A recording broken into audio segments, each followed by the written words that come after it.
निगडी ते पिंपरी मेट्रोचे काम 24 तास सुरू आहे। ड्रिल मशीनने खड्डा खोदताना मोठा आवाज येतो। सध्या 10वी-12वीची परीक्षा सुरू असून हे काम रात्री बंद करण्यात यावे अशी मागणी होत आहे। पिंपरी ते निगडी दरम्यान मेट्रो प्रकल्प रात्री 10 ते सकाळी 6 वाजेपर्यंत बंद करण्यात यावे।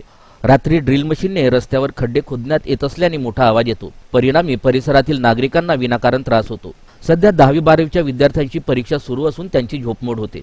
पर्यावरण मंत्रालयाने रात्री 10 ते सकाळी 6 वाजेपर्यंत मेट्रोचे काम करू नये अशी सूचना प्रकल्प अधिकाऱ्यांना दिल्या असूनही नियमांची पायमल्ली होत आहे।